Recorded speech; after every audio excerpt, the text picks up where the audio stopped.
राधे राधे। कैसे हैं आप सभी लोग? बहुत बहुत स्वागत है आपका।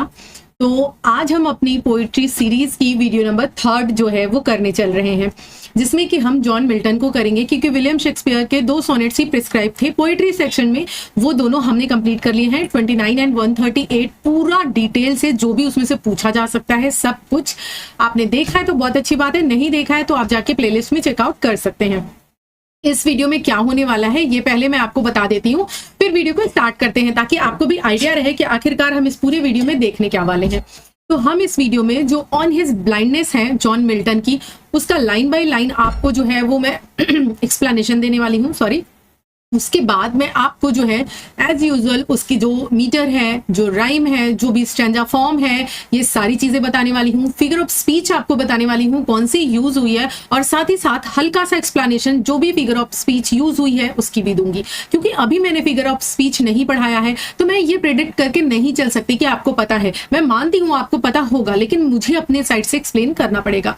तो फिगर ऑफ स्पीच आपको बताऊंगी, साथ ही साथ मैं आपको जो MCQ है यानी आपके प्री एग्जाम के लिए वो बताऊंगी। लगभग 20 MCQ मैं करवाऊंगी, 15 to 20 MCQ। साथ ही साथ आपको 2 मेंस आंसर राइटिंग क्वेश्चंस भी करवाऊंगी। ठीक है, तो ये होने वाला है पूरा वीडियो में। तो बिना देर के हुए वीडियो को फटाफट से स्टार्ट कर लेते हैं, नहीं तो वीडियो क्या हो जाएगी, जी हाँ, बड़ी हो जाएगी। और मुझे आपका बहुत ख्याल है कि डाटा जो है वो आपके पास लिमिटेड होता है, आपको बहुत कुछ पढ़ना होता है। तो आइए चलिए, ये रहे हमारे प्यारे जॉन मिल्टन जी। तो हम क्या पढ़ने वाले हैं? ऑन हिज ब्लाइंडनेस पढ़ने वाले हैं। आइए आ जाते हैं फटाक से हम इस पे, ऑन हिज ब्लाइंडनेस पे। तो मैं सबसे पहले आपको क्या करूंगी, ये जो सोनेट है ना इसको एक्सप्लेन करूंगी, इसके बारे में जो भी पैटर्न है वो सब मैं इकट्ठा बताऊंगी, क्योंकि अभी मैं स्टार्टिंग में इसका पब्लिकेशन या सब कुछ बता दी तो बाद में फिर अलग अलग हो जाता है कि फिगर ऑफ स्पीच इधर, आधी चीजें इधर। तो मेरा जो तरीका है, मैं पहले आपको इसका एक्सप्लेनेशन बताऊंगी लाइन बाई लाइन, उसके बाद जो है वो सारी चीजें क्लियर करूंगी। तो देखिए, ये है हमारा स्ट्रेंजा। तो इसमें क्या है, आइए हम इसको देख लेते हैं। तो चलिए स्टार्ट कर लेते हैं हम अपना इसको line by line explanation on his blindness. तो इसका टेक्स्ट पहले पढ़ते हैं, फिर इसका एक्सप्लेनेशन देखेंगे। ठीक है, तो when I consider how my light is spent, तो यहाँ पर कंसीडर का मीन्स आपका क्या है, गहराई से सोचना, किसी चीज को बहुत गहराई से सोचना। राइट, गहराई से सोचना कंसीडर मीन्स होता है, हम कहते नहीं है इसको कंसीडर करिएगा। ठीक है, तो when I consider how my light is spend are half my days in this dark world and wide. तो वो ये कह रहे हैं कि मैं जब भी गहराई से सोचता हूं कि मेरी आंखों की रोशनी कैसे चली गई, इस अंधकार बड़ा जो संसार है इसमें मेरी आंखों की रोशनी कैसे चली गई, और वो भी मेरी आधी उम्र होने से पहले। और मतलब होता है पहले, हाफ माई डेज मतलब मेरा आधा जीवन बीतने से पहले, लगभग 50, मतलब आप कह सकते हो उम्र का लगभग आधा पड़ाव पार करने से पहले ही इस बड़े गहरे संसार से मेरी जो आंखों की दृष्टि है वो कैसे चली गई इतनी जल्दी, इतनी पहले। मैं इसी बात को बहुत ही गहराई से सोचता हूँ। आगे देखिए, और यहाँ पर बता दूं, मैं आपको फिगर ऑफ स्पीच तो बताऊंगी ही, लेकिन देखिए ये WW है ना, वर्ड वाइड, तो यहाँ पर ये आपका क्या है, एलिट्रेशन है। राइट, ये आप ध्यान दे दीजिएगा। ठीक, एलिट्रेशन है यहाँ पर। नेक्स्ट देखिए, and that one talent which I death to hide lord with me useless though my soul more bent। ठीक, अब यहाँ लाइट का मतलब तो आपको पता ही होगा। अब ये इतनी छोटी छोटी सी चीज क्या बताएं, ये जो लाइट है ये आई साइट के लिए आई हुई है। राइट, किसके लिए आई है, ये आई साइट के लिए आई है। स्पेंड का मतलब होता है खर्च हो जाना या खत्म हो जाना। मैं आपको बताती चल रही हूँ वो कैप, ठीक है, खत्म हो जाना या खर्च हो जाना। ठीक है, और अर का मतलब मैंने आपको बताया क्या होता है, बिफोर। ठीक है, मैं बिल्कुल आपको बेसिक 0 से समझा रही हूँ, बहुत अच्छे से समझिएगा। ठीक, उसके बाद देखिए, and that one talent which is death to hide. ठीक, नेक्स्ट, लॉर्ड्स मतलब ठहरे रहना। ठीक, with me useless though my soul more bent. Bent मतलब क्या होता है, उत्सुक या ललायत होना। अब देखिए यहां तक देखेंगे हम यूजलेस तक, तो वो क्या कह रहे हैं, एंड दैट वन टैलेंट, यानी मेरा जो एक टैलेंट है। ठीक, कौन सा टैलेंट, मेरी राइटिंग का जो टैलेंट है, वो मेरा जो एक टैलेंट है उसको छुपाना, अगर मैं उसको छुपा लेता हूँ, उसको हाइड कर लेता हूँ, तो ये बिल्कुल मृत्यु की सजा के बराबर है, मृत्यु के बराबर है। लॉस्ट विथ मी यूजलेस, जो कि अभी मेरे पास ठहरा हुआ है, रुका हुआ है, यानी मेरे पास है, कैसे, विथ मी यूजलेस, यानी बिल्कुल बेकार पड़ा हुआ है वो मेरे पास, क्या बेकार पड़ा हुआ है, वो टैलेंट, वो वन टैलेंट, कौन सा, राइटिंग का टैलेंट, जो मेरे अंदर राइटिंग की एबिलिटी है, वो जो टैलेंट है वो मेरे पास यूं ही बेकार पड़ा हुआ है, और अगर मैं इसको ऐसे ही छुपा लेता हूं तो ये मृत्यु के बराबर होगा। ठीक, आगे देखिए, दो माई सोल मोर बेंट, अब इसका मतलब लिखिए, बेंट मतलब होता है उत्सुक, to serve therewith my maker, therewith मतलब उससे, ठीक, उससे यानी कि किससे, though my soul more bent to serve therewith my maker, यद्यपि मेरी जो सोल है, मेरी जो आत्मा है, वो बहुत ज्यादा उत्सुक है क्या करने के लिए, टू सर्व माई मेकर, यानी कि उस ईश्वर को, उस मेकर को, उस गॉड को सर्व करने के लिए, उसकी सेवा करने के लिए मेरी जो आत्मा है वो बहुत ज्यादा उत्सुक है। And present my true account, और वो क्या करना चाहती है, और मेरा जो ट्रू अकाउंट है, यहाँ पे ट्रू अकाउंट का मतलब आपका हो जाता है जो भी आपके कर्मों का लेखा जोखा है। हम कहते नहीं है कि हमें कर्मों के अनुसार फल मिलेगा, कहता है इंसान जैसा कर्म करोगे इस जन्म में वैसा ही अगला जन्म होगा आपका, कहता है ना इंसान। तो वही वो कह रहे हैं कि मैं जो है, मेरी आत्मा बहुत ज्यादा बेंड है, बहुत ज्यादा उत्सुक है ईश्वर को जो है वो अपनी सेवा, ईश्वर की सेवा करने के लिए, और साथ ही साथ में अपना जो ट्रू अकाउंट है यानी अपना जो कर्म है उसको ईश्वर को क्या करना चाहता हूँ, गॉड को क्या करना चाहता हूँ, प्रेजेंट करना चाहता हूँ। ठीक है, लिस्ट ही रिटर्निंग चाइल्ड, चाइल्ड मतलब डांटना या फटकारना, ठीक है, doth God exact day labour light denied. ठीक है, अब वो ये क्या कह रहे हैं कि देखिए, जो क्या ईश्वर जो है, ताकि ईश्वर जो है वो डांटे नहीं जब भी मैं वापस जाऊं ईश्वर के पास, यहां तक है माई ट्रू अकाउंट तक मैंने आपको बताया ना कि मैं अपना लेखा जोखा अपने कर्मों का प्रेजेंट करना चाहता हूं। लीस्ट ही रिटर्निंग चाइल्ड, कब, जब मैं वापस जाऊं, जब मेरी मृत्यु हो, जब मैं वापस ईश्वर के पास जाऊं, ताकि मुझे ईश्वर डांटे नहीं, मैं क्या कर्म करके आया हूं, मेरा क्या कर्म है, इस वजह से मैं अपना ट्रू अकाउंट जो अपना कार्य है वो करना चाहता हूं, ईमानदारी से प्रेजेंट करना चाहता हूं। Doth God exact day labour light denied, अब यहाँ पर लाइट डिनाइड जो आया हुआ है ये किसके लिए आया है, ये लाइट डिनाइड जो आया हुआ है ये आप कह सकते हो उन लोगों के लिए आया हुआ है जो लोग आंखों से देख नहीं सकते, अंधे हैं। ठीक, उनके लिए कहा गया है कि क्या जो डथ मतलब does God exact day labour, क्या जो गॉड है, क्या जो ईश्वर है वो हमसे डे लेबर चाहता है, किनसे, जिनको आंखों से दिखाई नहीं देता है ना, जिनकी आंखों की रोशनी जो है वो खत्म हो गई है, या जो दिन के कार्य हैं, रोशनी वाले कार्य हैं, वो अपनी आंखों से नहीं कर सकते हैं, वैसे कामों को क्या ईश्वर हमसे करवाना चाहता है। ठीक, क्या हमसे ईश्वर जो है वो डे लेबर चाहता है। तो इतना जो है आई होप आपको समझ में आया होगा। आइए चलिए नेक्स्ट देखते हैं। मैं इसीलिए आपको वोकैब बताती चल रही हूँ क्योंकि कई बार क्या होता है जब हम टेक्स्ट को एज इट इज बस लाइन बाय लाइन पढ़ लेते हैं उस टाइम तो हमें लगता है कि हमें समझ में आ गया है, बट नेक्स्ट टाइम जब हम रिवीजन करने बैठते हैं, ये होता है सबके साथ, तो जब हम रिवीजन करने बैठते हैं तो क्या होता है, हमको मतलब टेक्स्ट इधर समझ में तो आया है, उसकी समरी है हमारे पास, लेकिन जब लाइन लगाने बैठते हैं तो वो एग्जैक्ट वर्ड पर हम फंस जाते हैं।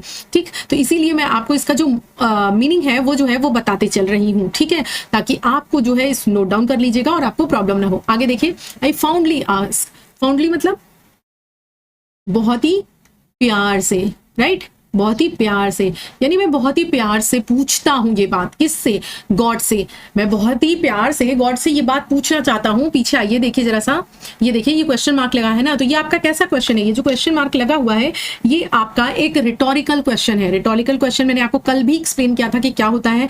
रिटोरिकल क्वेश्चन मतलब ये होता है जिसका कि मतलब एक तरह से समझिए आंसर पता है, ठीक, आंसर पता है, जैसे हम कहें तो उसको हम क्या बोलते हैं, रिटोरिकल क्वेश्चन। तो ये रिटोरिकल क्वेश्चन जो मिल्टन है वो गॉड से पूछते हैं कि क्या आप जिनकी आंखें चली गई हैं उनसे आप क्या दिन की रोशनी वाले काम मतलब चाहते हो, ये पूछकर वो कहते हैं आई फाउंडली आस्क, यानी मैंने बहुत ही प्यार से ये चीज पूछी है, बहुत प्यार से पूछा है। बट पेशेंस, लेकिन धैर्य, to prevent that murmur soon replied, यानी कि जो धैर्य है, जो मेरे अंदर का पेशेंस है वो तुरंत जल्दी से रिप्लाई करता है कि रुक जाओ। टू प्रिवेंट, प्रिवेंट मतलब क्या होता है, रुकना, ठीक है, रुकना या रोकना, ठीक है। तो मेरा जो पेशेंस है वो जल्दी से रिप्लाई करता है, वो मरमर मतलब धीरे से आवाज करता है, कहते नहीं कि कान में फुसफुस कर रहे हैं, तो उस तरह से वो मुझे मरमर आवाज करता है, वो रिप्लाई करता है, क्या, रुको। कौन करता है, उनका पेशेंस। ये बात ध्यान रखिएगा, ये एग्जाम में क्वेश्चन पूछा जाता है कि मिल्टन को जो है उनके क्वेश्चन का आंसर किसने रिप्लाई किया था, ठीक, क्या गॉड ने किया था, क्या उनके फ्रेंड ने किया था, मतलब किसने किया था। ये क्वेश्चन इस तरह से आपसे ऑप्शन देकर पूछेगा, तो किसने किया था, बिल्कुल ध्यान रखोगे अच्छे से कि पेशेंस ने, उनके धैर्य ने ही जो है वो उनको रिप्लाई किया था, क्या, कि रुको, God does not need either man's work or his gift, क्योंकि वो अभी बात कर रहे थे ना आगे कि मैं अपना जो कर्मों का लेखा जोखा है वो प्रेजेंट करना चाहता हूँ, मैं ईश्वर की सेवा करना चाहता हूँ और मेरी तो आंखें ही खो गई हैं, तो क्या ईश्वर हमसे ये क्या करवाना चाहता है, ये सब वो अपने आप से पूछ रहे थे ना। तो उनका धैर्य उन्हें जवाब देता है, और जवाब क्या देता है इस बात पर गौर कीजिएगा। जवाब देता है कि God does not need, God को जरूरत नहीं है इधर मैन्स वर्क, ना ही जो है मनुष्य के काम की, और ना जो है उनकी किसी भी तरह के किसी गिफ्ट की। ईश्वर को जरूरत नहीं है। हम लालच देते ना, हे प्रभु इस बार एग्जाम में पास करवा दो, 2 किलो लड्डू चढ़ाऊंगा, तो ध्यान रख लो भैया, यहाँ आपके लिए भी है कि भगवान को 2 किलो लड्डू से मतलब नहीं है आपके, उनके पास तो पता नहीं कितनी लड्डू, पता नहीं कितनी चीजें पड़ी हुई हैं। तो आप अपना काम ईमानदारी से करो, वहीं से आपको रिजल्ट मिलने वाला है। तो वही ये कह रहे हैं कि उनका जो पेशेंस है वो रिप्लाई कर रहा है कि गॉड को जरूरत नहीं है भैया किसी भी तरह के मनुष्य के काम की या किसी भी तरह के गिफ्ट की। अब आगे देखिए, who best bear his mild yoke they serve him best. अब माइल्ड मतलब क्या होता है, माइल्ड योक मतलब, माइल्ड मतलब आप देखे ही होंगे, माइल्ड मतलब होता है हल्का, योक मतलब क्या होता है, एक सेकेंड मेरी पेन ये रही, ठीक है। माइल्ड योक मतलब दुख, हल्का दुख, हल्का। तो वो ये क्या कह रहे हैं आगे, who best bear his mild yoke they serve him best. कौन उनको सर्व करता है, अच्छा उनको वो सर्व करता है जो उनके द्वारा दिए गए हल्के दुख को बियर कर लेता है, बिना हल्ला मचाए, बिना शोर मचाए, बिना शो ऑफ किए, जो कष्टों को अच्छे से हंसकर सह लेता है और आगे बढ़ जाता है, वो ही ईश्वर को सही तरीके से क्या करता है, सर्व करता है। ये बताया उनके पेशेंस ने उसको। आगे देखिए, हिज स्टेट इज किंगली। अब यहाँ पर किसके स्टेट की बात हो रही है, क्या मिल्टन के स्टेट की बात हो रही है, नहीं, यहाँ पर ईश्वर के स्टेट की बात हो रही है। हिज जो आया है, ये भी आप ध्यान रखोगे कि आपसे एग्जाम में पूछा जा सकता है कि ये जो हिज है ये किसके लिए आया है, तो ये गॉड के लिए आया है कि हिज स्टेट, जो ईश्वर का स्टेट है ना, जो ईश्वर का राज्य है, इस किंगली कैसा है, वो राजा के राज्य की तरह है। Thousands of his bidding speed and post over land and ocean without rest. ठीक, अब ये देखिए, ये कह रहे हैं कि 1000 of his bidding speed, bidding का मतलब भी आप देख लीजिए, बिडिंग मतलब होता है, यहां लिखती हूं मैं, ठीक है, आज्ञा से, यानी उनकी आज्ञा से बहुत सारे हजारों जो उनके सेवक हैं, जो उनके लोग हैं, वो उनकी सेवा में over land and ocean without rest, बिना रुके हुए जो है ओशन में, लैंड पर, हर जगह उनकी सेवा करने के लिए, उनकी बात सुनने के लिए खुद ही मौजूद हैं, दौड़ पड़े हुए हैं हजारों लोग। तो आपकी जरूरत नहीं है ईश्वर को, वो बिल्कुल राजा के समान है। जैसे राजा के पीछे हजारों सेवक जो है, सैकड़ों सेवक लगे हुए होते हैं, उनके खाने का इंतजाम, पीने का इंतजाम, उनको क्या करना है क्या नहीं करना है, उनकी सेवा हर चीज के लिए अवेलेबल रहते हैं। उसी तरह ईश्वर को भी भैया तुम्हारी जरूरत नहीं है, ना तुम्हारे गिफ्ट की, ना तुम्हारे काम की। ईश्वर के पास तो खुद ही थाउजेंड्स आज्ञाकारी लोग हैं जो उनकी एक आज्ञा पर दौड़ पड़ते हैं, वो लैंड में और ओशन में काम करने के लिए। They also serve who only stand and wait. Very very very important line आप याद रखोगे, क्योंकि ये इंपॉर्टेंट लाइन जो है ये एज इट इज उठाकर एग्जाम में जो है वो पूछ ली जाती है कि ये लाइन कहां से आई है। तो they also serve who only stand and wait. इतना ही नहीं, फिर आगे वो बता रहे हैं, इतना ही नहीं भैया, जो केवल खड़े रहते हैं और वेट करते हैं अपनी बारी का, वो भी ईश्वर को बढ़िया सर्व करते हैं। मतलब कहने का मतलब छोटे में सिंपल समझिए कि ईश्वर को, जैसे कि हम सोचते हैं कि हम ये काम कर दें, हम वो काम कर दें, हे ईश्वर मुझे ये दे दे तो मैं वो कर दूं, या मुझे ये सारी चीजें अगर तुम दे दोगे ईश्वर तो मैं उनकी हेल्प करूंगा, उनकी हेल्प करूंगा, तुम्हें इतना चढ़ावा चढ़ाऊंगा। तो ईश्वर को इन सारी चीजों की जरूरत नहीं है। ईश्वर को जरूरत क्या है, ईश्वर के पास तो हजारों लोग खुदे पड़े हुए हैं उसकी आज्ञा में दौड़ने के लिए। ईश्वर को जरूरत है कि आप जो थोड़े कष्ट आपकी जिंदगी में हैं, आप उनको बियर करिए, सहिए और आगे निकल चलिए। ठीक है, रुकिए मत, आगे निकल चलिए। और जो लोग खड़े रहते हैं पेशेंस के साथ और अपनी बारी का वेट करते हैं, यानी कि आपके अंदर धैर्य होना चाहिए कि अगर ईश्वर ने हमें जन्म दिया है तो हमारा जरूर ही इस पृथ्वी पर कोई उद्देश्य है और मुझे जो करना है वो होगा और होकर ही रहेगा। इसके लिए हमें किसी भी तरह के किसी भी लालच की जरूरत नहीं है, सिवाय सिर्फ एक काम करना है, अपना कर्म करना है। अगर ईमानदारी से हम अपना कर्म करते हैं तो वो ही ईश्वर की बेस्ट सेवा है। तो हम अपनी बारी का वेट करते हैं, खड़े रहते हैं, यही ईश्वर का बेस्ट जो है वो सर्विंग है, बेस्ट सेवा है। तो आई होप आपको समझ में आई होगी। बहुत अच्छे से आपकी लाइफ से जोड़कर भी मैंने इसको आपको समझाने का प्रयास किया है। कैसा लगा है बताइएगा जरूर। ये एक्सप्लेनेशन आगे बढ़ जाए इससे पहले मैं इसको इरेज कर लूं, क्या इरेज कर लेते हूँ, इसलिए ना क्योंकि इरेज कर लूंगी तो आपको राइम स्कीम जो है बताने में सही रहेगा। या छोड़ो, चलो आपको हो सकता है लिखना भी हो तो नहीं इरेज करती हूँ। अब ये देखिए, मैं एज यूजुअल जैसे कि मैंने आपको प्रॉमिस किया है कि मैं हर एक बच्चे का ध्यान रखूंगी। वो बच्चा भी जो पढ़ाई में बिल्कुल एक्सीलेंट है, जिसे सब कुछ आता है, सिर्फ वो रिवीजन कर रहा है, वो बच्चा भी जिसने बिल्कुल बेसिक से जीरो से स्टार्ट किया है, उसको नहीं आता, गांव से आया है या उसने अभी जस्ट अपनी तैयारी स्टार्ट की है, तो मैं उसको भी ध्यान में रखकर ये PDF बनाती हूँ। आपको पता है बहुत मेहनत लगती है इसको बनाने में यार, सच में।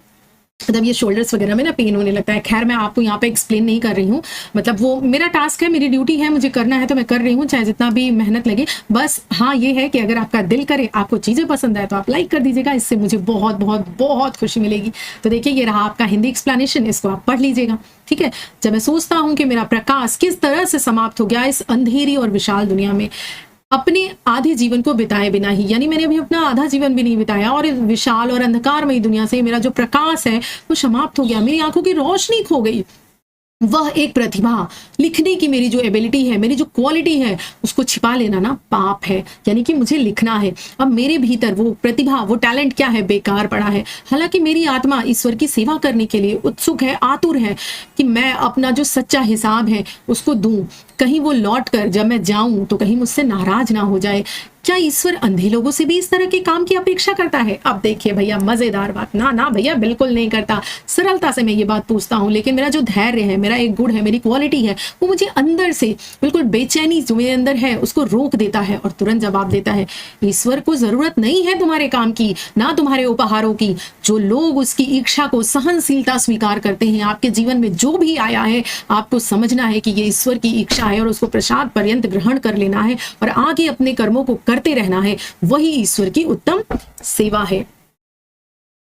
उसका राज एक राजा जैसा है, हजारों लोग उसकी आज्ञा से बिना थके समुद्र पर, भूमि पर दौड़ते रहते हैं, लेकिन वे भी उसकी सेवा करते हैं जो केवल खड़े रहते हैं और अपनी बारी का वेट करते हैं, प्रतीक्षा करते हैं। आई होप मैंने समझा दिया होगा, अपनी तरफ से अपना 100% दिया है यार। बाकी आप बताओ कि आपके दिल तक कितनी बात पहुंची है। अब हम बात करते हैं इसके फिगर ऑफ स्पीच की। तो फिगर ऑफ स्पीच एक तो मैंने आपको बताया था स्टार्टिंग में, वर्ड एंड वाइड बताया था ना, क्या है बताओ। चलो मैं भी रिपीट नहीं करूंगी, मैंने हालांकि बता दिया है। अब आप मुझे बताओगे, ठीक है, आप मुझे बताओगे कि मैंने क्या बताया था वर्ड एंड वाइड में, कौन सा फिगर ऑफ स्पीच है। स्टार्टिंग में ही मैंने बताया था, और प्लीज चीटिंग मत कीजिएगा। जिसको पता है बहुत अच्छी बात है, नहीं पता है तो प्लीज इसको पढ़कर तब बताइएगा। आगे देखिए, तो मेटाफर है, कौन सी लाइन में मेटाफर है, ठीक है।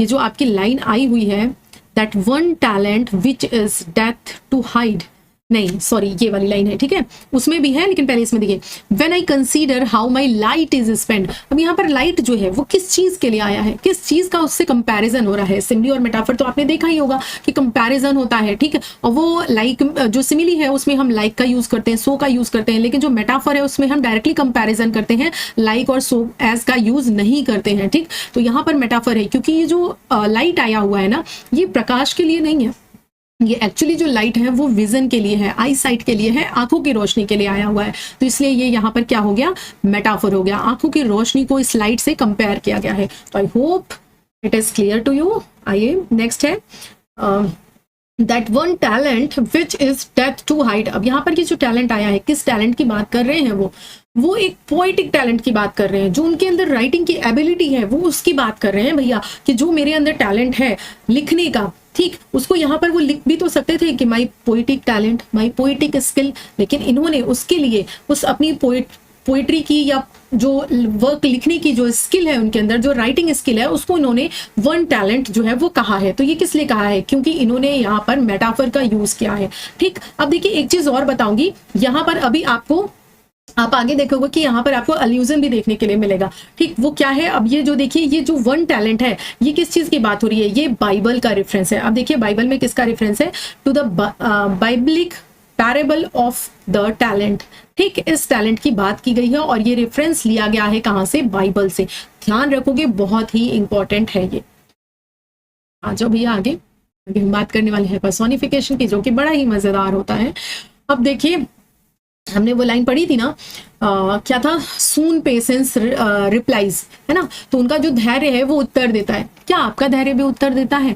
हाँ बिल्कुल देता है। तो कैसे देता है? आपके सामने खड़ा होकर नहीं ना। तो उसको, क्योंकि ये एक फीलिंग है, ये एक एबिलिटी है, ये एक क्वालिटी है, ठीक, ये बोल नहीं सकती, ये रिप्लाई नहीं कर सकती है, तो इसके अंदर एक मानवीय गुण डाला गया है। जब भी हम किसी नॉन ह्यूमन थिंग को ह्यूमन की एबिलिटी क्वालिटी देते हैं तो उसे हम पर्सोनिफिकेशन कहते हैं, ठीक। जैसे कि पेशेंस को हमने बोलने की एबिलिटी दी, ये एक ह्यूमन एबिलिटी है ना, तो हमने क्या किया, पेशेंस को ह्यूमन एबिलिटी दी, इसलिए ये पर्सोनिफिकेशन हो गया। तो यहाँ पर जो पेशेंस आया हुआ है, ठीक, ये क्या किया गया है, पर्सोनिफाई किया गया है पेशेंस को, ठीक। देखिए लाइन है, but patience to prevent that murmur soon replies, ठीक। तो ये जो पेशेंस एक क्वालिटी है, इसको पर्सोनिफाई किया गया है, जैसे कि वो बोल सके किसकी तरह, एक ह्यूमन बीइंग की तरह।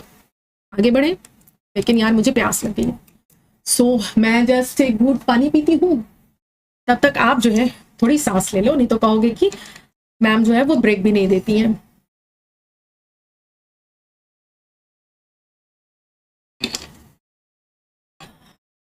और कैसे चल रही है आप लोगों की तैयारी बताइए। अपने साथ साथ भी एक्स्ट्रा चीजें भी पढ़ते जाइएगा, क्योंकि जो पेपर है ना वो इतना इजी भी नहीं होने वाला, क्योंकि लोगों को लग रहा है कि जीएस पढ़ने की जरूरत नहीं है, क्योंकि 120 क्वेश्चन तो जो प्रॉपर सब्जेक्ट है उसी से आता है, और 40% जो है वो क्वालिफाइंग मार्क्स है, तो 40% तो आ ही जाने हैं। पर मैं आपको बता दूं, टू बी वेरी क्लियर, कि 40% पाने पे भी आपका सिलेक्शन नहीं होगा, ठीक है, क्योंकि वो 15 मतलब इतने गुना ही वो क्वालिफाई करवाएंगे, ठीक।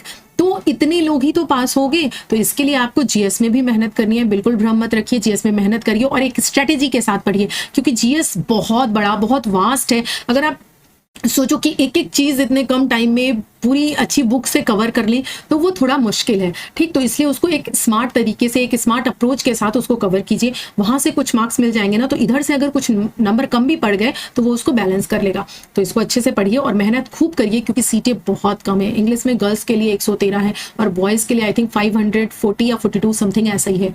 तो पढ़िए अच्छे से, मेहनत करिए।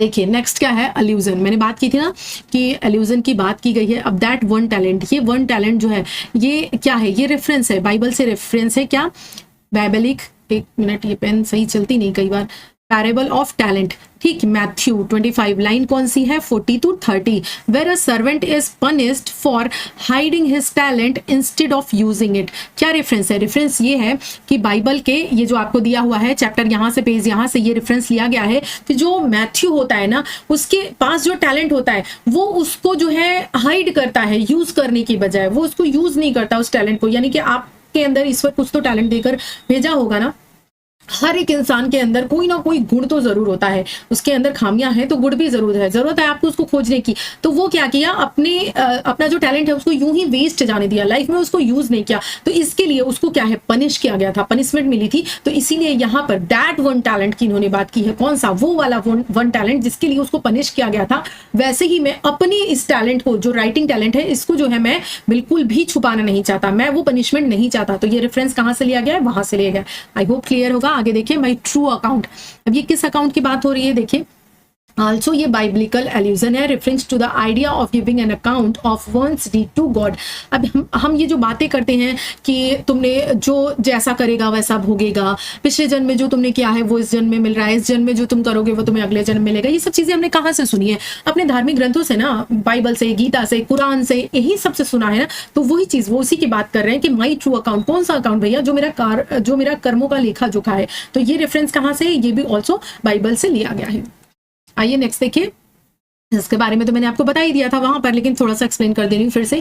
ये रिटोरिकल क्वेश्चन है। जो क्वेश्चन उन्होंने पूछा था कि doth God exact day labour light denied, मतलब क्या ईश्वर को हम ऐसे लोगों से जिनकी आंखों की रोशनी नहीं है, क्या उनसे भी रोशनी में किए जाने वाले कार्यों, क्योंकि राइटिंग का जो काम है आप रोशनी में कर सकते हो ना, आंखों की रोशनी के साथ ही कर सकते हो, तो क्या मतलब ईश्वर को जो है जरूरत है या ईश्वर चाहते हैं कि हम ये काम करें। तो ये जो क्वेश्चन है इसका आंसर उनको भी पता है, तो ऐसे ही क्वेश्चन को रिटोरिकल क्वेश्चन बोलते हैं। देखिए, the speaker questions whether God expect him to work even when he has lost his sight, वो अपनी आंखें खो चुका है, क्या फिर भी ईश्वर उससे काम चाहते हैं। इट रिफ्लेक्ट्स इंटरनल कॉन्फ्लिक्ट, यानी उनके अंदर एक इंटरनल कॉन्फ्लिक्ट चल रहा है कि क्या मुझे राइटिंग करनी चाहिए या नहीं करनी चाहिए, ईश्वर मुझसे क्या चाहते हैं, क्या मैं इस एबिलिटी को अब अपनी आंखों के जाने के बाद छुपा लूं, कहीं मुझे इसकी सजा ना मिले, पनिशमेंट ना मिले जैसे मिली थी मैथ्यू को, उस तरह से। And is meant for reflection not an actual answer. यहाँ पर एक्चुअल आंसर देने की जरूरत नहीं है क्योंकि सबको पता है, रिटोरिकल क्वेश्चन का मतलब ही यही होता है कि इसका आंसर पता होता है, तो सबको पता है। ये जस्ट रिफ्लेक्शन करने के लिए है, शो करने के लिए है कि मिल्टन के अंदर में क्या भाव चल रहा है, क्या उनकी इनर फीलिंग है। अब देखिए पैराडॉक्स। पैराडॉक्स कहां पर है? They also serve who only stand and wait. It seems contradictory. क्यों कॉन्ट्राडिक्टरी दिख रहा है? क्योंकि हम कहते हैं ना कि भैया अपना काम करो, है ना, अपना काम करो और सब अच्छा किए जाओ, लोगों की भलाई किए जाओ, ये करो वो करो, बहुत सारी लिस्ट है सब कुछ करने के लिए। तो वही वो कह रहे हैं कि ये कॉन्ट्राडिक्टरी दिख रहा है। How can standing and waiting B serving? कैसे चुपचाप खड़े रहना और इंतजार करना ईश्वर को सर्व करना, ईश्वर की सेवा करना हो सकता है। But the deeper meaning is that faithful patience is also serving to God. मतलब कितना डीपर मीनिंग है, आप समझने की कोशिश करो। वो यही कह रहे हैं ना कि यहाँ पर पैराडॉक्स क्या है। अगर आप पैराडॉक्स का मतलब यही होता है कि जब आप उसको एक बार में पढ़ोगे तो आपको लगेगा कि ये क्या एब्सर्ड है, क्या ये है, इसका एक सरफेस मीनिंग होगा और एक उसका हिडन मीनिंग होगा जो कि बहुत ज्यादा डीपर मीनिंग होगा। तो यहाँ पर ये वही चीज है कि मतलब आप देखोगे तो आपको लगेगा कि ये बिल्कुल कैसा स्टेटमेंट है, ये क्या बोल रहा है कि जो लोग खड़े रहते हैं और अपनी बारी का वेट करते हैं वो ईश्वर के सबसे अच्छे सेवक होते हैं, सबसे अच्छी सेवा करते हैं। फिर जब आप इसको सोचोगे तो आपको समझ में आएगा कि हाँ क्यों, क्योंकि उन्हें ईश्वर पर ट्रस्ट होता है। वो फेथफुली, धैर्य के साथ, विश्वास के साथ ईश्वर की जो सेवा है वो करना चाहते हैं और उसके लिए वो ईश्वर पर भरोसा करते हैं, धैर्य के साथ शांत रहते हैं, अपनी बारी आने का वेट करते हैं। यही ईश्वर की सच्ची पूजा है कि आप शांत रहिए, लाइफ में जो भी आपको ऑब्स्टेकल्स मिले हैं उनको थोड़ा सा सहिए और आगे जो है वो निकल जाइए, उन ऑब्स्टेकल से आप आगे निकल जाइए, उन दुखों को सहते हुए आगे निकल जाइए, अपना काम करिए ईमानदारी से और ईश्वर में विश्वास रखिए। यही जो है वो बेस्ट सर्विंग है गॉड के लिए। तो ये समझ में आ गई होगी लाइन। अब देखिए सिंबोलिज्म का इन्होंने कहाँ पर यूज किया है ये हम देख लेते हैं। जैसे कि जो सिंबोलिज्म का मतलब होता है सिंबल यूज करना, ठीक है, use of symbols to signify deeper meaning. जब हम कोई डीपर मीनिंग प्रेजेंट करना चाहते हैं तो हम सिंबल्स का यूज करते हैं डायरेक्टली उस बात को, उस वर्ड को कहने की बजाय। तो जैसे कि हमने देखा था लाइट में मेटाफर था ना, क्योंकि वो आंखों की रोशनी के लिए यूज हो रहा था। तो जो लाइट है, जो लाइट वर्ड उन्होंने लिया वो क्या है? वो सिंबल है। किस चीज का? आंखों की रोशनी का सिंबल है।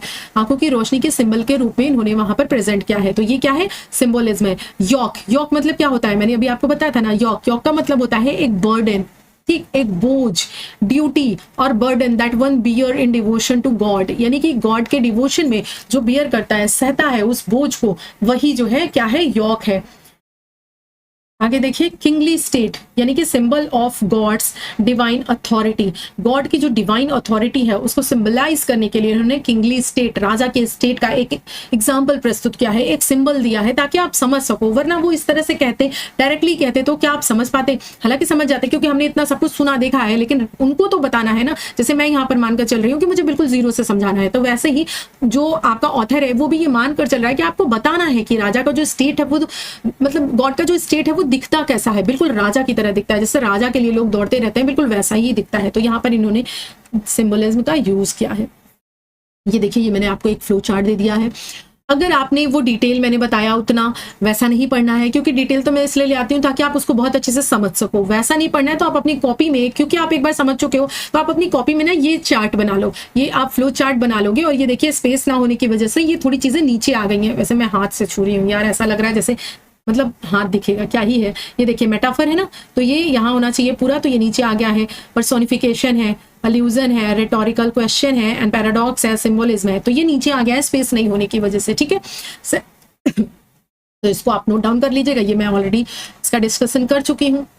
अब बात करते हैं जिसका कि आपको बहुत इंतजार रहता है। क्या अरे मैम आपने तो डेट वगैरह बताई ही नहीं, तो आओ चलो बता देते हैं, चिंता न को, आओ देखो इसकी राइटिंग डेट कब होगी। तो वैसे ही अगर मान लीजिए सपोज दैट आपने एग्जाम में ये डायरेक्ट क्वेश्चन आप नहीं पढ़ के गए हो, तो फिर भी आप एक आइडिया लगा सकते हो कि कोई भी इंसान जब उसकी आंखों की रोशनी चली जाएगी, जब वो अंधा हो जाएगा, तभी वो इस तरह की चीजें लिखेगा ना, क्योंकि तभी ये सारी चीजें, ये सवाल जवाब, ये उथल पुथल, इनर कॉन्फ्लिक्ट उसके मन में आएगा। तो 1652 में उनकी जो आई साइट है वो चली गई थी, ठीक, और उन्होंने ये बताया भी था कि इसका रीजन है मेरा बहुत ज्यादा वर्क करना, रात रात भर बैठ कर काम करना, पढ़ना, ये रीजन था। क्योंकि उनको डॉक्टर ने इन चीजों के लिए मना भी किया था। जब आप डिटेल पढ़ोगे ना इसकी लाइफ स्केच, ऑथर का, तो आपको समझ में आएगा। तो यही है, ये कब लिखा गया, अराउंड 1655 के पास। एग्जैक्ट डेट तो नहीं है, लेकिन हाँ ये है कि इतना पता है कि ये 1655 के पास जो है ये लिखा गया था, और वो ब्लाइंड हुए थे 1652 में, कंप्लीटली ब्लाइंड हो गए थे, ठीक है। तो यहाँ पर जो है ये 1655 में इसकी राइटिंग डेट है, आप ध्यान रखोगे। आइए नेक्स्ट देख लेते हैं इसका पब्लिकेशन डेट। तो ये जो है ये पब्लिश हुआ था पोस्टुमसली। पोस्टुमसली मतलब आपको पता है, एनोनिमसली होता है जब कोई भी वर्क है, ठीक, ध्यान से सुनिएगा, जब कोई भी वर्क है उस पर राइटर का नाम नहीं लिखा है, that is anonymously. And posthumously कि कोई भी राइटर है उसकी डेथ हो जाती है, और उसकी डेथ के बाद जो वर्क पब्लिश होता है उसको हम पोस्टुमसली बोलते हैं। तो ये जो वर्क है ये फर्स्ट टाइम पब्लिश हुआ है कब, 1673 में। कब पब्लिश हुआ है, 1673 में, इन अ कलेक्शन टाइटल्ड, किस कलेक्शन में, poem of mister John Milton both English and Latin, ये पूरा नाम है, ठीक है। ये कलेक्शन था पोएम्स का, इसी में ये जो सोनेट है वो 1673 में पब्लिश हुआ था, ठीक। अब बात करते हैं, आपने देखा होगा कि ये जो सोनेट्स होते हैं उनका जो टाइटल है वो नहीं होता है, ठीक। उसकी जो फर्स्ट लाइन होती है इटसेल्फ वही उसका टाइटल होती है। लेकिन अगर बात करें इस सोनेट की, तो ये जो ऑन हिज ब्लाइंडनेस, क्योंकि इसकी फर्स्ट लाइन तो व्हेन आई कंसीडर है how my light is spent, तो ये होना चाहिए इसका नेम, लेकिन इसका नेम क्या है, ऑन हिज ब्लाइंडनेस है। तो ऑन हिज, ध्यान दीजिएगा, ये जो हिज वर्ड है ना, ये हिज वर्ड है, ऑन हिज जो है, ऑन हिज ब्लाइंडनेस, तो ये जो हिज वर्ड है ये बताता है कि ये जो टाइटल है वो उन्होंने खुद नहीं दिया है, ठीक। ये इस बात का प्रूफ है, क्योंकि अगर वो देते तो वो देते ऑन माई ब्लाइंडनेस, ना कि ऑन हिज ब्लाइंडनेस। तो ये किसने दिया है, ये उनके जो है एडिटर थे, थॉमस न्यूटन, ठीक। ये यहाँ पर स्पेस नहीं हुआ है, ठीक, आप कर लीजिएगा, थॉमस न्यूटन। तो किसने दिया था बाद में इसका टाइटल, थॉमस न्यूटन ने दिया था। राइम स्कीम देख लेते हैं। तो पहले तो बात करते हैं कि ये किस फॉर्म में लिखी हुई है। तो इटालियन फॉर्म तो हमने पढ़ा ही होगा, ठीक। इटालियन फॉर्म को ही हम पेट्रार्कन फॉर्म भी कहते हैं, ठीक है। तो इसी में ये जो आपकी सोनेट है ये किस में लिखी हुई है, पेट्रार्कन सोनेट में लिखी हुई है, पेट्रार्कन फॉर्म में लिखी हुई है। तो आपसे एग्जाम में चाहे पेट्रार्कन सोनेट दे दे, चाहे इटालियन सोनेट दे दे, दोनों में से कोई भी दे दे, सेम है, आपको टिक करना है, ठीक है। तो पेट्रार्कन सोनेट में लिखी हुई है, एंड आप इसको इटालियन सोनेट भी बोलते हो। नेक्स्ट जो है वो कितने लाइन में है, 14 लाइन में है। यूजुअली जो आपकी सोनेट्स होती हैं वो 14 लाइन्स में होती हैं, लेकिन हाँ कुछ सोनेट्स ऐसी भी हैं जो 12 लाइन में है, 15 लाइन में है, एंड 12.5 लाइन्स में भी होती हैं, ठीक। तो आप मुझे बताना कि 15 लाइन की जो सोनेट है विलियम शेक्सपियर की कौन सी है, बताना जरूर, ठीक है, नीचे कमेंट करके।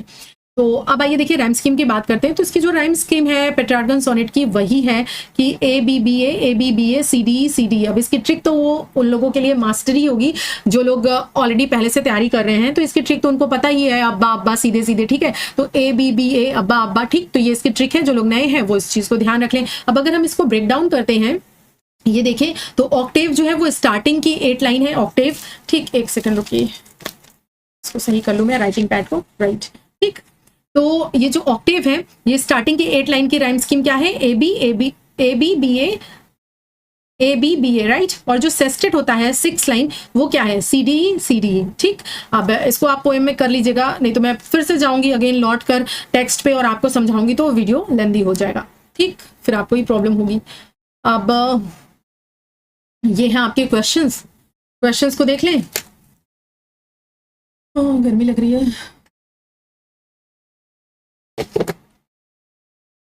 लाइव क्लासेस में सही रहता है ना पढ़ाना, इसलिए क्योंकि लाइव क्लासेस में सामने से कमेंट्स आते रहते हैं, तो उसको भी हम थोड़ा रुकते हैं और रिप्लाई करते हैं, तो थोड़ा ठीक रहता है, आराम मिल जाता है। और ऐसे में तो क्या है, ऐसे में लगातार ब्ला ब्ला ब्ला ब्ला ब्ला करना पड़ता है। और अभी मैं लाइव तो बिल्कुल भी नहीं ले सकती, कैसे नहीं ले सकती, क्योंकि मैं एबल ही नहीं हूँ, आप लोगों ने बनाया ही नहीं है। आप वीडियोस को देखते हो तो एटलीस्ट उसको अगर लाइक करने लायक है, मैं नहीं कह रही कि ऐसे ही आप लाइक कर दो, लेकिन आपको लगता है कि हाँ अगर सच में एफर्ट लगा है, आपको चीजें पसंद आ रही हैं, तो सामने वाले को भी कुछ देना सीखो, लाइक कर दिया करो, उससे मुझे बहुत अच्छा लगेगा। और चैनल को सब्सक्राइब कर लो, क्योंकि मैं यहाँ पे पूरा कंप्लीटली आपको फ्री में कराने वाली हूँ।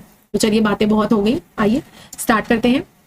क्वेश्चन नंबर 1 है, what is the main theme of on his blindness. अब ये क्या ही क्वेश्चन है, इतना पढ़ने के बाद तो थीम पता ही चल गई। तो बताइए आप लोग, ऑप्शंस अगेन मैं नहीं पढ़ूंगी, ठीक है, क्योंकि आपके आंसर नीचे दिए हुए हैं और मैं ऑप्शंस पढ़ूंगी तो फिर वही चीज है, कोई मतलब नहीं। आप पढ़ लेना ऑप्शंस, इसका राइट आंसर मैं आपको बताती चलूंगी, ठीक है। Acceptance of disability and faith in God, यानी आपके अंदर जो डिसएबिलिटी है, जो कमी है, जो आपकी पीड़ा है, उसको एक्सेप्ट करिए, उसको स्वीकार करिए और ईश्वर में क्या है, विश्वास रखिए, कुछ ना कुछ बेहतर ही होगा उसमें।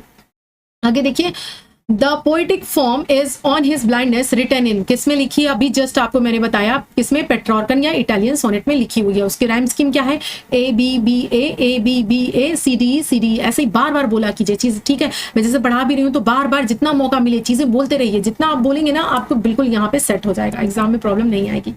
तो देखिए, what does the word light symbolize in the line when I consider how my light is spent? तो यहाँ पर ये लाइट किसके लिए है? ऑब्वियसली हम बहुत डिस्कस कर चुके हैं कि विजन और आई साइट के लिए है, आंखों की रोशनी के लिए ये लाइट का यूज हुआ है। नेक्स्ट है, what is personified and speaks in the poem? तो भैया क्या है जो पर्सोनिफाइड है? किसको ह्यूमन क्वालिटीज दी गई है? कौन बोलता है? तो पेशेंस बोलता है, धैर्य जवाब देता है। नेक्स्ट क्वेश्चन देखिए, what biblical parable does Milton refer to in the line that one talent which is death to hide? किसकी बात कर रहे हैं वो? तो पैरेबल ऑफ टैलेंट, ठीक है? उनके अंदर जो राइटिंग एबिलिटी है वो उस टैलेंट की बात कर रहे हैं।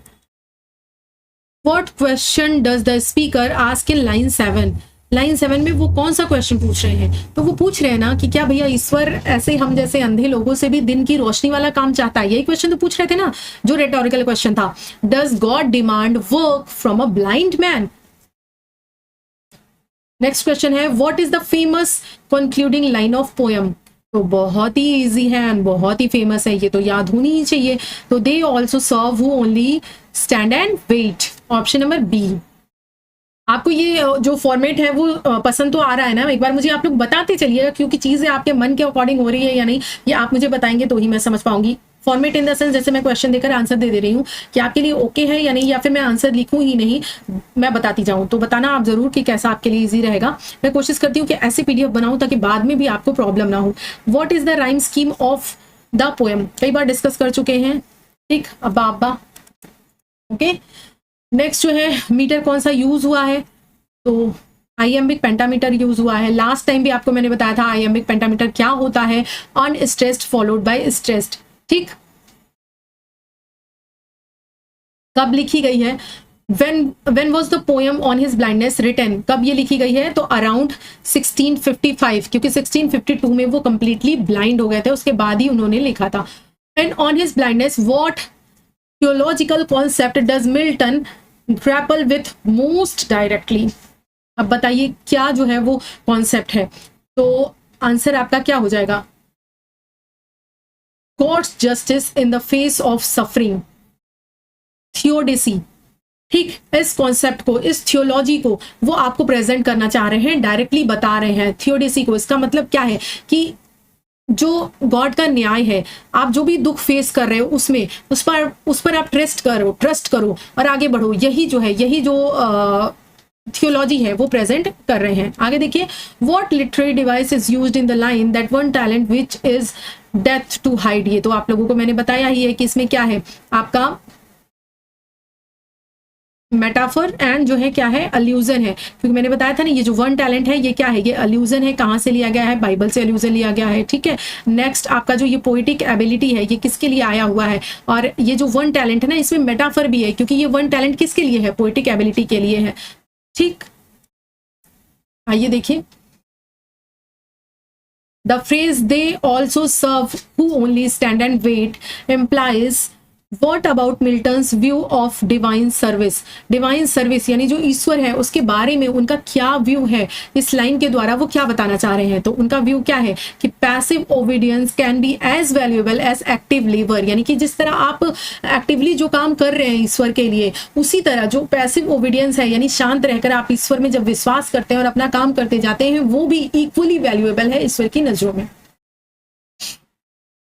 Which of the following best describes the volta turn in the poem? वोल्टा तो आपको आई होप पता ही होगा, नहीं पता होगा तो जब मैं आपको पढ़ाऊंगी टर्म्स, मूवमेंट्स, ये सारी चीजें तो बता दूंगी। फिलहाल जो ये वोल्टा है ये आपका किस में आया हुआ है? लाइन 8 एंड 9 में आया हुआ है, ठीक? और यूजुअली जो है आपका जो ऑक्टेव है एंसेस्टेड का फॉर्म है, तो जो ऑक्टेव है उसका फॉर्मेट ही यही होता है कि उसमें जो आपका ऑथर है, राइटर है, वो प्रॉब्लम्स को अराउज करता है, प्रॉब्लम के बारे में डिस्कस करता है, एंड जो सेस्टेड है उसमें वो सॉल्यूशन बताता है। तो जब 8 से 9 लाइन्स में वो आता है, 8वीं और 9वीं लाइन में, वो ही क्या है? वोल्टा है, यानी कि एक टर्न है एक नेगेटिव से पॉजिटिव मोड में, ठीक है? एक प्रॉब्लम से सॉल्यूशन में। क्लियर हो गया होगा I think. What aspect of God's nature is emphasized in the line spoken by patience? तो क्या चीज दर्शाता है, किस चीज पर ये जोर डालता है, ईश्वर के नेचर की किस चीज को एम्फेसाइज करता है? गॉड की सोवरेनिटी एंड मर्सी को, ठीक, उसकी संप्रभुता एंड उसकी दया को दिखाता है।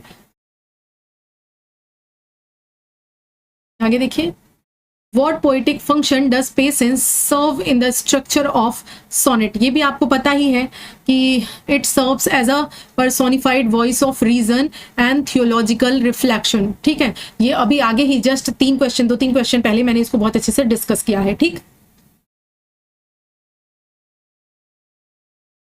आगे देखिए, Milton's corner about his useless talent seems from which deeper anxiety? कौन सी deeper anxiety को ये useless talent जो word है ये concern कर रहा है, बता रहा है? तो fear of divine disapproval for not fulfilling his duty. इस बात का डर है उन्हें कि जैसे उसको पनिशमेंट मिली थी बाइबल में, उसको माइकल को, कहीं वैसे ही पनिशमेंट मुझे भी ना मिल जाए कि मेरा जो काम है, मेरी जो ड्यूटी है, जो राइटिंग एबिलिटी है, अगर मैं इसको यूज ना करूँ तो ये जो यूजलेस टैलेंट है ये इसी बात को क्या कर रहा है, प्रेजेंट कर रहा है। In the context of poem, the mild yoke refers to तो spiritual burden borne willingly, यानी कि अपनी इच्छा से जो आप इस स्पिरिचुअल जो बर्डन है उसको बियर करते हो, इसी चीज को वो प्रेजेंट कर रहा है, माइल्ड योक। हम पहुंच गए हैं अपने अंतिम पड़ाव की तरफ, यानी कि 19-20 2 क्वेश्चन हमारे एमसीक्यू के हैं एंड जो आपका वो है क्या बोलते हैं मेंस वाला क्वेश्चन है, देखते हैं। उसको मैं अभी डिस्कस नहीं करूंगी, मैं आपको दे दूंगी, आप आइडिया समझ लेना, क्योंकि जब आप नीचे कमेंट करोगे तो मैं उसको डिस्कस करूंगी, ठीक है। अलग से चाहे मैं उसके लिए वीडियो ही बनाकर दे दूंगी, या देखती हूँ, आओ देखती हूँ। Which of the following is not a characteristic of Petrarchan sonnet as use in the poem? कौन सा इसका कैरेक्टरिस्टिक नहीं है? 14 लाइन होता है, बिल्कुल होता है पेट्रार्कन सोनेट में 14 लाइन, एंड उसकी राइम स्कीम ABB होती है, अभी जस्ट हम पढ़कर आए हैं। A concluding rhyming couplet, a volta dividing octave and sestet. अब आप बताओ, ये जो कपलेट वाला सिस्टम है ये तो शेक्सपियरियन सोनेट में था ना, हमने पढ़ा था 3 क्वार्टरिन एंड 1 कपलेट आ रहा था, ठीक है। तो यहाँ पर तो नहीं है, यहाँ पर क्या है, यहाँ पर क्वार्टरिन नहीं है, यहाँ पर आपका ऑक्टेव है, ठीक है। आपका ये रहा आपका ऑक्टेव यानी कि 8 लाइन, यहाँ पर प्रॉब्लम्स होगी। एंड आपका जो है सेस्टेट, ये रही आपकी 6 लाइन, ठीक है।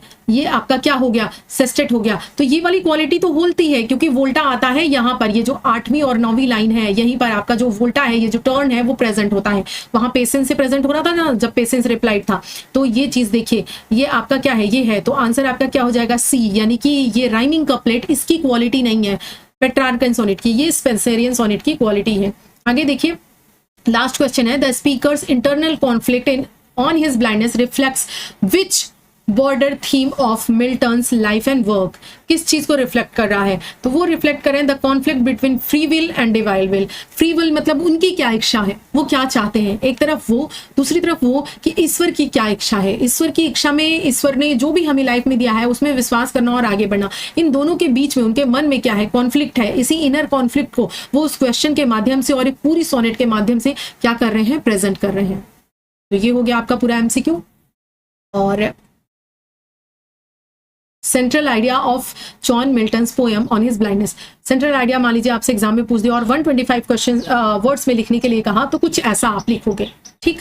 आइए डिस्कस ही कर लेते हैं, अदरवाइज आप बोलोगे कि फायदा ही क्या है देने का, छोड़ देते हैं। लेकिन लास्ट वाला आप जरूर बताना, 138 वाला जो था, ठीक है, सोनेट 138 का। आइए आंसर देखते हैं। The central idea of on his blindness in Milton's inner conflict after losing his I site. क्या सेंट्रल आइडिया है कि मिल्टन का जो इनर कॉन्फ्लिक्ट है कि वो क्या करे क्या नहीं करे, क्या सही है क्या गलत है, ठीक, वो जो इनर कॉन्फ्लिक्ट है उसका, उसकी आंखों की रोशनी खोने के बाद यही उसका क्या है, मेन सेंट्रल आइडिया है। He worries that he can no longer use his God given talent, कि अब वो जो है गॉड का जो दिया हुआ टैलेंट है, जो पोएटिक टैलेंट है, अब वो उस चीज को यूज नहीं कर पाएगा। इस बात की उसको क्या है, वरी है, चिंता है। His poetic ability to serve God, क्या कि जो भी उसकी पोएटिक एबिलिटी है उससे वो गॉड को सर्व करे, इस चीज को वो यूज नहीं कर पाएगा, इस बात की उसको चिंता है। He fears that he may be judged for not being productive, और वो जज किया जाएगा कि उसकी लाइफ प्रोडक्टिव नहीं रही है, उसने इन चीजों को यूज नहीं किया है। However voice of patience reminds him that God does not need man's work और gift, instead those who accept suffering with humility and faith also serve him. ठीक, तो यहाँ पर वही चीज है, however the voice of patience reminds him, यानी कि उसका जो इनर कॉन्फ्लिक्ट है वो कैसे खत्म होता है, जब पेशेंस जो है उसको रिप्लाई करता है, ठीक, उसको रिमाइंड करवाता है, उसको याद दिलवाता है, क्या याद दिलवाता है कि गॉड को जो है, ईश्वर को जो है वो तुम्हारे काम की जरूरत नहीं है, ये चीज याद दिलवाता है, ना ही तुम्हारी गिफ्ट की जरूरत है, ठीक, बल्कि उसको जरूरत किसकी है, जो उस कष्ट को जो भी उनकी लाइफ में है उसको एक्सेप्ट करें और ईश्वर में विश्वास रखें, वही उसकी सेवा करते हैं। तब जो है उसको ये चीज, उसका पेशेंस रिप्लाई कराता है, इन चीजों का एहसास दिलाता है। The poem concludes with the famous line, ये जो पोएम है वो कंक्लूड होती है, अंत होती है इस लास्ट लाइन के साथ कि they also serve who only stand and wait. इस लाइन के साथ खत्म होती है जिसका कि मीनिंग है, meaning that patience endures is also a form of serving God, यानी कि आप को धैर्य रखना, चीजों में आगे बढ़ना, ईश्वर के प्रति विश्वास रखना, यही गॉड के प्रति सच्ची सर्विंग है। The sonnet reflects deep religious faith, submission of divine will and believe that spiritual devotion matters more than physical action। तो लास्ट में वो क्या रिफ्लेक्ट कर रहे हैं, एक डीपर मीनिंग को रिफ्लेक्ट कर रहे हैं। कैसे डीपर मीनिंग को, रिलीजियस फेथ को, कि आपको ईश्वर में कैसा विश्वास होना चाहिए, आप ईश्वर के प्रति मतलब जो डिवाइन इच्छा है उसको आपको कैसे स्वीकार करना चाहिए, और जो आपका जिसे बोलते नहीं है कि believe that spiritual devotion matters, यानी कि आपका जो स्पिरिचुअल डिवोशन है, जो ईश्वर के प्रति श्रद्धा है, जो आप काम कर रहे हो वो ज्यादा मैटर करता है, जो आप ट्रस्ट दिखा रहे हो वो ज्यादा मैटर करता है बजाय आपके फिजिकल वर्क के। ठीक, आपके गिफ्ट, आपकी चीजें नहीं चाहिए, आप बस जीवन में जो है विश्वास करो, पेशेंस रखो और आगे बढ़ो, चीजें अपने आप सारी खुद ब खुद अच्छी होती चली जाएंगी। How does Milton use the figure of speech patience to resolve the spiritual and theological dilemma on his blindness? तो पेशेंस को उन्होंने कैसे जो है वो यूज किया है ये रिजॉल्व करने के लिए, जो भी स्पिरिचुअल एंड थियोलॉजिकल डायलेमा उनके मन में चल रहा है, जो दुविधा चल रही है, उसको रिजॉल्व करने के लिए कैसे उन्होंने पेशेंस का यूज किया है। बताऊं या आप खुद से कर लोगे, लेकिन आप बताओगे भी कैसे, मुझे लाइफ तो है नहीं। आओ चलो डिस्कस कर लेते हैं। In on his blindness Milton presents a profound spiritual dilemma, एक स्पिरिचुअल डायलेमा को वो क्या करते हैं, प्रेजेंट करते हैं कि हाउ कैन ही सर्व, कि कैसे वो सर्व कर सकते हैं गॉड को आफ्टर बिकमिंग ब्लाइंड, अंधा होने के बाद वो कैसे ईश्वर की सेवा कर सकते हैं। ये जो उनके अंदर डिलेमा है, ये जो दुविधा है, उसको वो प्रेजेंट कर रहे हैं।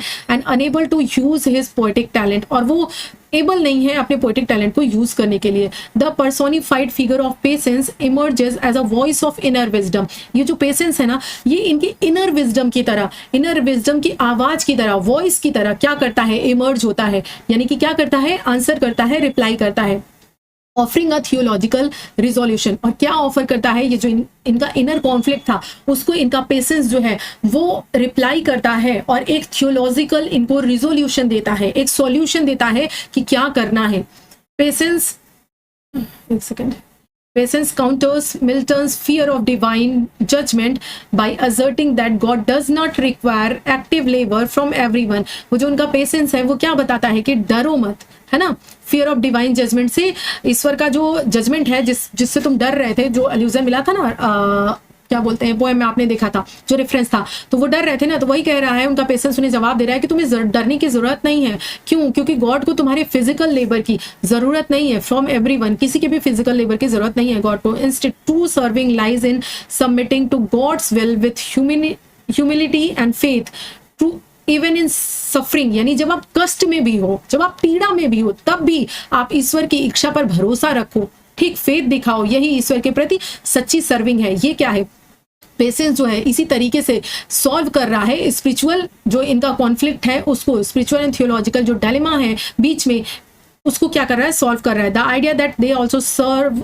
Who only stand and wait redefines devotion not as action alone but as silent faith endures, यानी कि सिर्फ काम ही नहीं करना, चुप भी रहना है, यानी कि शोर नहीं मचाना, आपको विश्वास रखना है, हाय तौबा चिल्लाना नहीं है।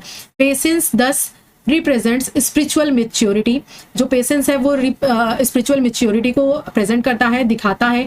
रिमाइंडिंग मिल्टन को याद दिलाता है दैट पैसिव ओबीडियंस, उस पैसिव ओबीडियंस की, कि तुम्हें क्या करना है, उस बात को ध्यान रखो। इंटरेस्ट इन डिवाइन पर्पस, और डिवाइन पर्पस यानी कि ईश्वर जब अगर किसी को भी पृथ्वी पर भेजा है तो उसका हर एक पर्पस है, एक आने का पर्पस है, तो वो पर्पस आप पूरा करोगे, बस आप ट्रस्ट रखो इस बात का। Are equally valid form of service. ये बिल्कुल उसी तरह इक्वल है जैसे कि कोई व्यक्ति काम करके सर्व कर रहा है, बिल्कुल वैसे ही ये चीजें जो है वो क्या है, भूल गई एग्जैक्ट वर्ड, यानी कि बिल्कुल उसके इक्वल है। ठीक है, तो ये हो गया पूरा आपका, समझाया मैंने। आप कैसा समझाया ये तो आप बताओगे, है ना, क्योंकि हर टीचर जो पढ़ाता है वो अपना 100% देता है, अपनी जान निकाल के रख देता है। तो वो कैसा लगा, आपको कैसा लगा, पसंद आया या नहीं पसंद आया, ये मैं थोड़ी जज कर पाऊंगी, ये तो आप मुझे बताओगे अपने लाइक्स, शेयर एंड सब्सक्रिप्शन के थ्रू। तो देख लीजिए आपको क्या करना है। एंड मेरी तरफ से तो थैंक यू सो मच कि आप लास्ट तक बने रहे और मेरी वीडियो को आपने देखा है, इसके लिए आपका दिल से शुक्रिया। मिलूंगी अगली वीडियो में, तब तक के लिए bye bye and take care. Thanks. ये स्लाइड भी देखते जाइए जो मैंने आपके लिए बनाई थी।